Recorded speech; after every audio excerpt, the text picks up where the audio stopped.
बशीर कुरैशी केरु हो? मूं साईं जीएम सैयद खां तारीख़ी इंटरव्यू कंदे हिकु सवाल इहो पुछियो हो त सिंध कहिड़नि वॾनि दिमाग़नि खे जनमु ॾिनो? साईं जवाब में इहो सवाल पुछियो हो त दिमाग़नि जो दर्जो दिलियुनि खां घटि हूंदो आहे। पहिरीं इहो सवाल पुछ त सिंध कहिड़ियुनि वॾियुनि दिलियुनि खे जनमु ॾिनो? मां जॾहिं शहीद बशीर कुरैशीअ सां मिलियो हुउसि तॾहिं मूंखे महसूसु थियो हो त हुन जे सीने में सिंध जेतिरी वॾी दिलि आहे। हुन जे दिलि में उहो सभु कुझु हो जेको कींझर खां कारूंझर ताईं ऐं केटी बंदर खां कश्मोर ताईं हो। हुन जे कुशादी दिलि में उतर जा कोसा झोला बि हुआ ऐं लाड़ जूं लहकियल हवाऊं बि हुयूं। हू पंहिंजे दिलि में उहो खीर थर बि खणी हलंदो हो जंहिंजे पाछे में काछो कंहिं कूक जियां खाना बदोश कबीलनि खे अंदर जे उकीर सां सॾींदो हो। हुन जी दिलेर दिलि में पीरनि ऐं वॾेरनि जी दहशत सड़ियल काग़ज़ जे रख बणिजी उॾामंदी हुई। हू हारियुनि जे सांवरनि ॻिचियुनि जो हार हो। हू पोढ़नि जो पोयों इश्क ऐं नौजवाननि जो पहिरियों प्यार हो।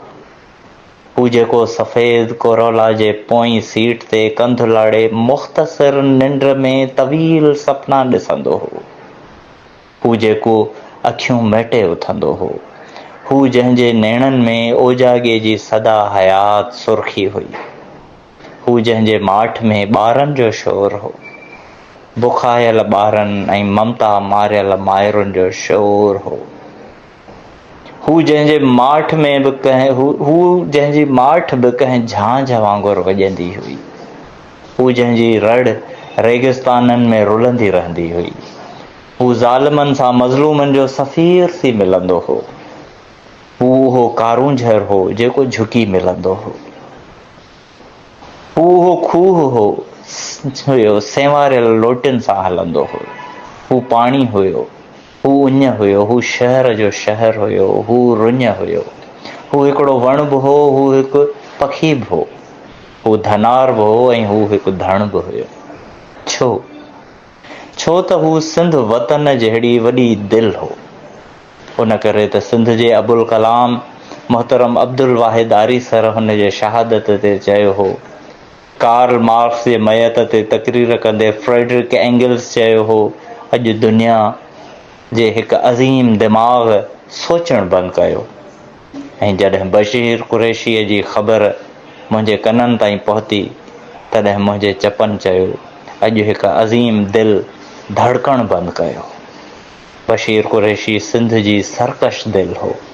उहा दिलि जंहिंजे लाइ सिंध जे हिकु सूफ़ी शाइर लिखियो आहे, मुल्क दिलि जो मोकिरो जंहिंजो अर्श ज़मीन आसण।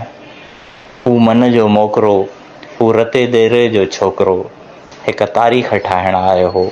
उहा तारीख़ जेका अॼु बि अधूरी आहे, उहा तारीख़ जेका अॼु बि अधूरी आहे। एजाज़ मंगी।